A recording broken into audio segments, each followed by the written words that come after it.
খোয়াই জেলায় ফের চুরাই কাঠ পাচারের অভিযোগ সামনে এসেছে। গোপন সংবাদের ভিত্তিতে সোমবার সকালে খোয়াই মহকুমার ওয়ারেন্ট বাড়ি এলাকায় অভিযান চালায় বন দপ্তর।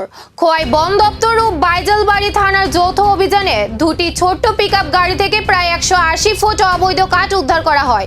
উদ্ধার হওয়া কাঠের আনুমানিক বাজার মূল্য কয়েক লক্ষ টাকা বলে জানা গেছে। অভিযানে উপস্থিত ছিলেন খোয়াই বন দপ্তরের মহকুমা আধিকারিক ও রেঞ্জ অফিসার বিমল নম।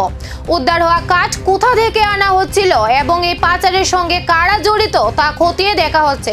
তবে এই ঘটনার পর বনাঞ্চল রক্ষায় বন দপ্তরের ভূমিকা নিয়ে প্রশ্ন তুলেছেন স্থানীয়দের একাংশ। তাদের দাবি, খোয়াই জেলায় দীর্ঘদিন ধরেই কাঠ পাচারের ঘটনা ঘটছে। মাঝে মধ্যে অভিযান চালিয়ে কাঠ উদ্ধার হলেও পাচার চক্রের মূল হেতারা অধিকাংশ সময় ধোঁয়াছোঁয়ার বাইরেই থেকে যাচ্ছে। পরিবেশ প্রেমী ও সচেতন নাগরিকদের মতে বন সম্পদ রক্ষা করতে গেলে শুধু বিচ্ছিন্ন অভিযান নয়, প্রয়োজন নিয়মিত নজরদারি এবং কঠোর পদক্ষেপ, নইলে মূল্যবান বন সম্পদ রক্ষা করা কঠিন হয়ে পড়বে। এখন দেখার এই অভিযানের সূত্র ধরে পাচার চক্রের মূল মাথাদের নাগাল পায় কি না বন দপ্তর, নাকি উদ্ধার হওয়া কাঠের মধ্যে সীমাবদ্ধ থাকবে তদন্ত।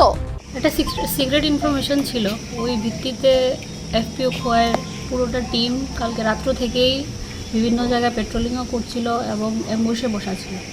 তো সকাল প্রায় 5:30-6টা নাগাদ ওয়ারিংটু বাজার এরিয়াতে পাগলাবাড়ি যেটা ধরে ওইখানে গাড়ি দুটোকে আটক করা হলো এবং যথারীতিভাবে বাইজালবাড়ি পিএসকেও যোগাযোগ করা হয়েছে, ওনাদের থেকেও আমরা হেল্প পেয়েছি। তো ওইভাবে আমরা এই দুইটা গাড়ি সিজ করতে পারি। আনুমানিক তো 180 ফিটের মধ্যে আছে, তো স্পিসিস ওয়াইজ যদি আমি ধরি 5.5-6 লাখ তো হবেই।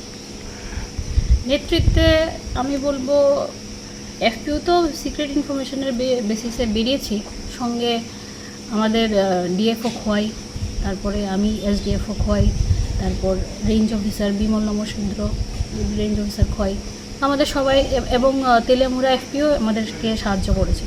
তো পুরো বলতে পারেন খোয়াইয়ের এন্টায়ার ফরেস্টের স্টাফ।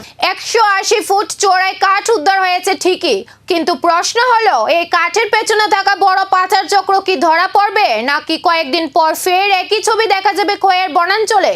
সেই উত্তরই এখন খুঁজছে জেলার মানুষ।